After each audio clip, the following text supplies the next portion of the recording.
ಶ್ರೀಶೈಲ ಜಗದ್ಗುರು ಕೈಲಾಸ ಮಾನಸ ಸರೋವರ ಯಾತ್ರೆ ಯಶಸ್ವಿಯಾಗಿದೆ.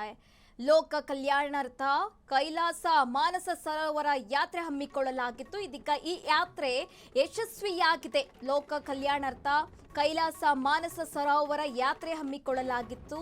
ಶ್ರೀ ಚೆನ್ನ ಸಿದ್ದರಾಮ ಪಂಡಿತಾರಾಧ್ಯ ಶಿವಾಚಾರ್ಯ ಸ್ವಾಮೀಜಿಯವರ ನೇತೃತ್ವದಲ್ಲಿ ಈ ಯಾತ್ರೆ ಹಮ್ಮಿಕೊಳ್ಳಲಾಗಿತ್ತು.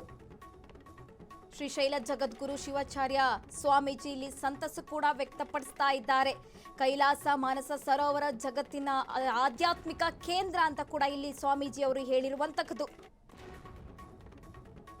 ಶ್ರೀಶೈಲ ಜಗದ್ಗುರು ಕೈಲಾಸ ಮಾನಸ ಸರೋವರ ಯಾತ್ರೆ ಇಲ್ಲಿ ಯಶಸ್ವಿಯಾಗಿದೆ.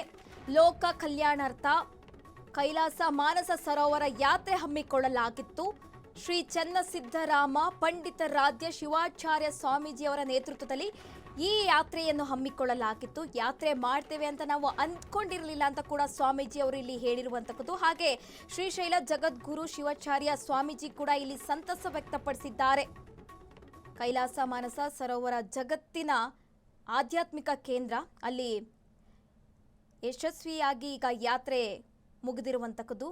ಸ್ವಾಮೀಜಿಗಳ ನೇತೃತ್ವದಲ್ಲಿ ಯಾತ್ರೆ ಹಮ್ಮಿಕೊಳ್ಳಲಾಗಿತ್ತು. ಸ್ವಾಮೀಜಿ ಕೂಡ ಇಲ್ಲಿ ಸಂತಸ ವ್ಯಕ್ತಪಡಿಸಿದ್ದಾರೆ.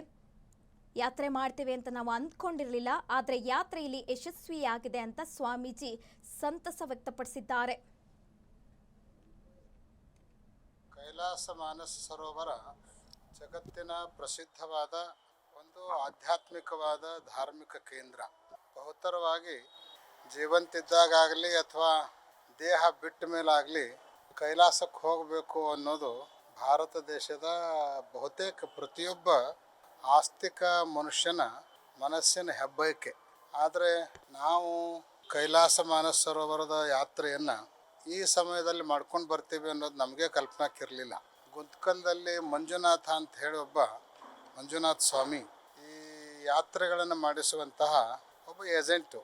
ಕಳೆದ 4 ವರ್ಷಗಳಿಂದ ಕೈಲಾಸ ಮಾನಸ ಸರೋವರ ಯಾತ್ರಾಕ್ಕೆ ತಾವನ್ನು ಬರಬೇಕು ಅಂಥೇಳಿ ದುಂಬಾಲು ಬಿದ್ದಿದ್ದ.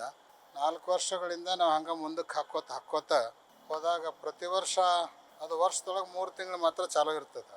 ಉಳಿದ ಸಮಯದಲ್ಲಿ ಹೆಚ್ಚು ಮಂಜು ಬೀಳೋಣ